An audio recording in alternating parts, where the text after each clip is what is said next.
Hi, I'm Sari Sudhakaran. In this video I'll show you how director Bong Joon-ho used the camera to show who the killer is in his best film yet, Memories of Murder. There's spoilers ahead. I urge you to watch the film first because it'll blow your mind. Let's start from the last shot. The main protagonist, Detective Park, looks right at us. The director wants to let the real killer know he's not forgotten.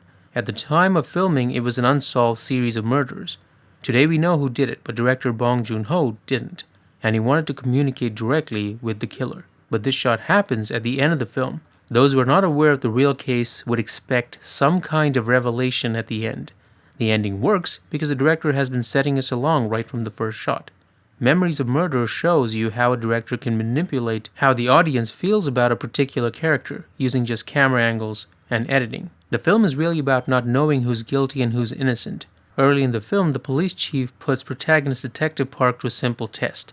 Can he distinguish between a rapist and the victim's kin? Of course he can't, and neither can we, which is why the answer is never revealed. The film has many such examples. There are two detectives. One follows traditional police methods, the other is more modern. There are two police chiefs. One likes Park, and the other likes Detective Seo's ideas better. There are two serious suspects of the crime, and there are two women who's in the wrong place at the wrong time. Both are at great risk. We are set up from the start not to have great expectations. One thing we can be certain of is Detective Park is the protagonist. We see the film and the story develop through his eyes. We feel what he feels. There's no doubt from whose point of view the story is from. And actor Kang Ho-sung is just brilliant. He's one of the greatest actors ever to grace the cinema screen. Watch Parasite if you want further proof. But even if Song wasn't in the film, the camera work ensures whoever played the role of Detective Park will endear himself to us. However, what if the story is not told from his point of view, but from the point of view of the unknown killer?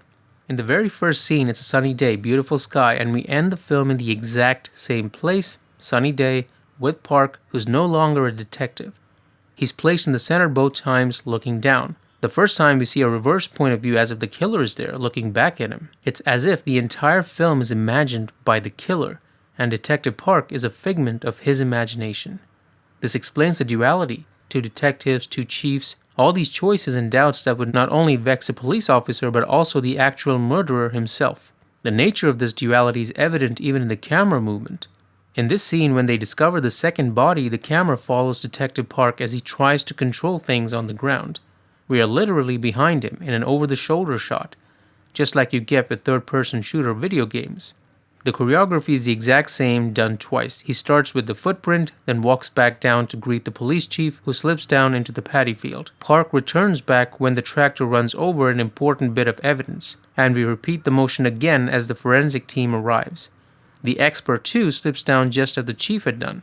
The camera operating in Memories of Murder is world-class, very precise, very graceful, and adds a great rhythm to every shot. Camera operators are one of the unsung heroes of filmmaking, so I hope you'll watch the film keeping in mind how hard it is to follow actors around and get the compositions right. Coming back to Memories of Murder, the killer could be looking right over Park's shoulder. It is critical the camera's point of view is Park's, because the emotional bond the killer is supposed to feel is with him. Otherwise, the final look of the film doesn't work. If the killer doesn't care for Park, the movie fails. Detective Seo is the logical one, the thinker, the Sherlock Holmes of the bunch, yet he isn't shown in a very sympathetic light. When the case goes cold, he vanishes. We never get to know what became of him. He gave up. Park returns. He cares. Compare the shots in the police station and at the crime scene. The shots at the station are slow and methodical. The shots at the crime scene are fluid, energetic, with more motion and energy. The crime scene is where the killer went himself. It's what he would get most excited about. We return to the crime scene again and again, not just the first time, but later as well. They even say out aloud that killers often return to the crime scene. The real killer is taken back to his crime scenes again throughout this film. It is designed to jog his own memory, as morbid as it may seem. Park's the one the killer should be afraid of. He's the one who never gives up. His tenacity at never letting go of the case is what the real killer is expected to fear. You better fear Detective Park because he never stops hunting you down. I've read a lot of reviews that assume the police work is shoddy and poor. I think that's either lazy armchair expert writing or a lack of real-world experience. I think Detective Park's police work is excellent. Borderline genius considering what resources he actually has.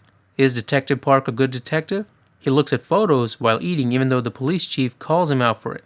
would a lazy police officer do that? He comes up with a really strange idea, and on first hearing you'll laugh it off. Even the police chief thinks it's stupid.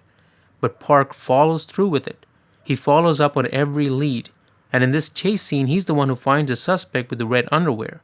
Park is the most affected by this film. He's changed jobs, he marries a prostitute, and he tries to be a good father. On what looks like a sales call, he still finds time to stop and think about the case everyone else has forgotten. He never tortures a suspect. In fact, he hits a police officer, which the real killer would have liked seeing. In a small locality with minimal staff to secure a crime scene, he runs around trying to protect it. He shows compassion to everyone, good or bad. He talks to his suspects like they are human beings. When the logical one loses his marbles and tries to shoot a suspect, Park intervenes. Seriously, what more can you ask of a character that's only a reflection of the times the film is set in? To most people's eyes, he's a flawed detective, but he's designed to strike fear in the real killer. The camera is always from Park's point of view, which is also the killer's point of view. Park is destined to fail. The real killer knows that. What the real killer couldn't know while watching the film is whether the film had a definitive ending. Will the ending reveal some secret of his? And that's what the final look was designed to achieve. Park looking the killer straight in the eye. He knows, doesn't he? The killer is looking in the mirror. It's all between the killer and himself, and the camera just plays the role of facilitator. When looked at it this way, all the camera choices and staging take on a different meaning. The title, Memories of Murder, become the memories of the killer rejogged, so he is reminded of his actions and past, and what might still be in store for him.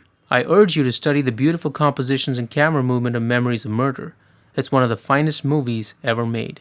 If you like this video, please hit like and don't forget to subscribe and hit the bell you'll see on the right, because every time you hit the bell, Detective Park runs after the bad guy.